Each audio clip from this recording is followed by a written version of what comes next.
The DUP Education Minister went on a trip to Israel, funded by the Israeli embassy for information gathering purposes. Those are his words.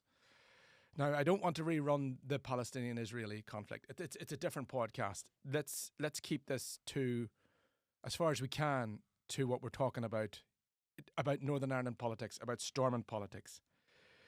I suppose, Tim, and you would know the nitty-gritty of this. It comes down to, and perhaps I'm being very naive about this, perhaps you'll disagree.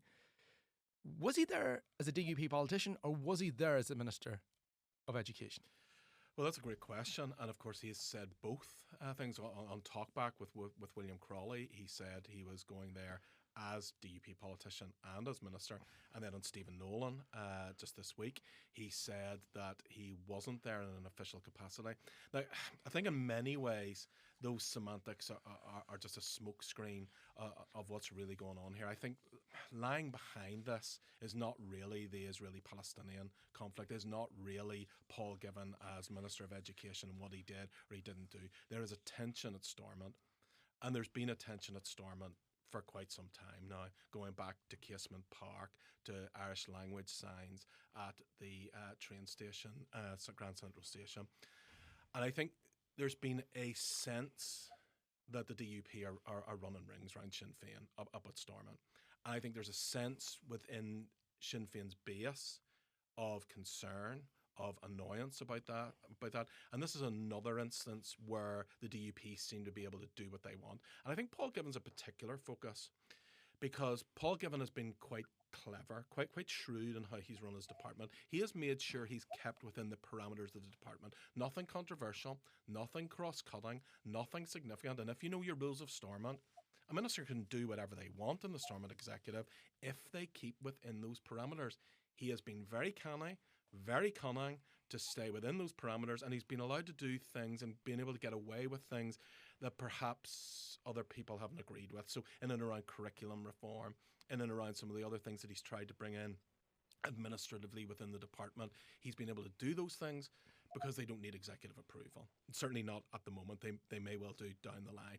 And I think Paul has been then a particular force of irritation for Sinn Féin, because he has been that cunning and that shrewd and to be able to get away with this. Now, there's been other things in the executive that Sinn Féin have been annoyed about, and I think there's been this brewing problem underneath the executive relations, and I think things are not good at Stormont, and I don't think they've been good for a while. I certainly think he's probably, in the eyes of the public, the best known minister. Perhaps Mike Nesbitt as health minister might be in there, but the rest of the ministers are, to an extent, I feel anyway, and maybe I'm slightly exaggerating, slightly anonymous, in that people don't generally know who they are, and they're certainly not talking about them on the street. They're not as experienced. I think that's for sure. Paul is the most experienced minister. Well, John O'Dowd, he has been Deputy First Minister for a period of time when Martin McGuinness went to do the presidential election. But Paul Givan, John O'Dowd are the most experienced ministers within the executive, and actually they're clearly the two who know the system best. When John O'Dowd left infrastructure, I don't think that department has been run as well as what it was when John O'Dowd was running it. And I think John O'Dowd has been a little more canny and a little more savvy where he is now in finance. And I think that experience is crucial. And a lot of the ministers, they don't have that experience. They're coming in fresh. And the rules are tricky. The rules are difficult. How you navigate around those in a mandatory coalition is not like being in the executive at Westminster, or being in the cabinet at Westminster, or in the executive in Scotland or Wales. It's different. It's tough, and you need to know those rules to get around them, and Paul Givan has been able to do that. Ursula, I'll bring you in now. We heard the term there from Tim, mandatory coalition. This isn't a voluntary coalition. This isn't, I suppose, a normal government in European terms. Paul Givan is quoted as saying, "They're not my partners. Sinn Féin are not my partners in government. They're there as a result of votes that they have received during the last election, just as I am there as the result of votes that I have received." He's gone out of his way now, and not in an angry way. I feel he's been very, I suppose, profound and forthright about it. But I mean, he's laying it out the way he sees it here.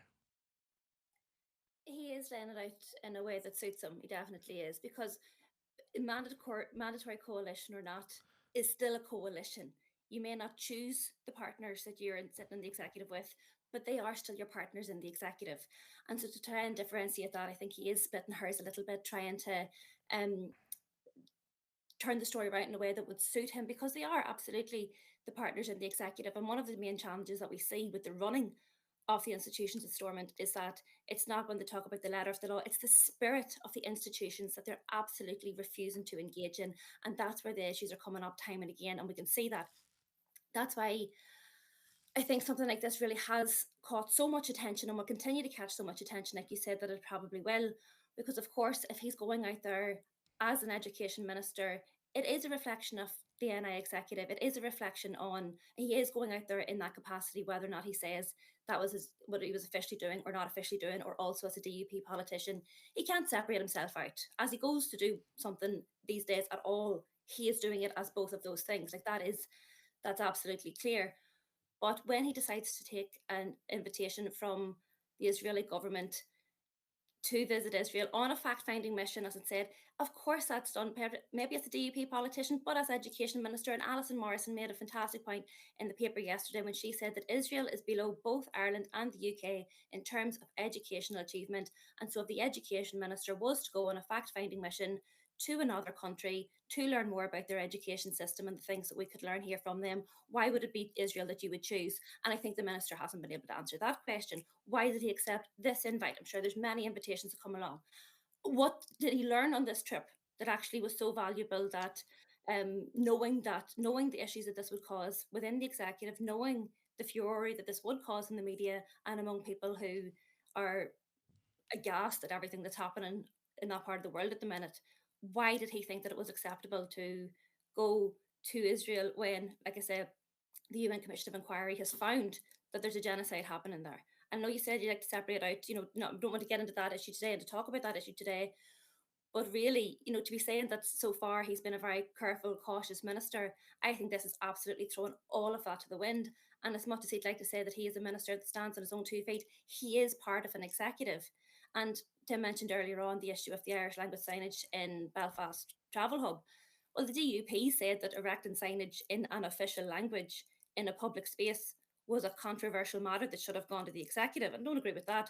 But the DUP decided that that was a controversial matter. If that's a controversial matter, how could this not be a controversial matter? I think most people would say that it is very, very difficult, and Paul Givan has given contradictory statements on this. It is very, very difficult to separate himself from his role as education minister in terms of this trip. But in real terms, I think there's two things that you have to say. Is that, yes, this trip, I would really struggle to imagine it was something about fact-finding in terms of education. Of course it was political. And in that sense, it is. You could describe it as a stunt, but then again, you have to describe that the useless motion against Paul Givan is also a stunt. So we're all playing these political, ultimately, games now. These aren't games for obviously people on the ground in Israel, Palestine, but you can see that this is a mess, really. Like that's the way it seems to me, and I think that's the way it seems to members of the public. Well, look, I think both DUP and Sinn Féin are playing to their base at the moment. The election campaign has kicked off. And we're just coming back to that point in partners in government. That's Paul Givan playing to the base, because that's said pejoratively by the TUV, your partners in government. And you can just hear Jim Oster saying those words, can't you? And that's what Paul Givan was getting at. With Jim Oster will always say, you can't have a letter that's not signed by both, and you're dancing to Sinn Féin's tune. So just as Sinn Féin are trying to stop the idea that the DUP are running rings around them, the DUP are trying to shore up to the right of themselves, where they've been losing votes to the TUV, and saying we're not in partnership with Sinn Féin, we're leading this executive, and we're going to make sure that there's no more concessions given to nationalism and republicanism. That's what's going on right now. Now, that's the election campaign. We're 18 months out from the election, and it's started. Now, how much strain is that going to put on our institutions? That's the question. This trip by Paul Givan to Israel is not the straw that broke the camel's back, But I'm not sure how much more the camel can take if there's more of these controversies in and around Irish language, in and around stadium building, in and around Israel-Palestine. How much more stress can this take? And I've been saying for about 6 months now, we're close to the edge. And I think we're a little bit closer to the edge this week.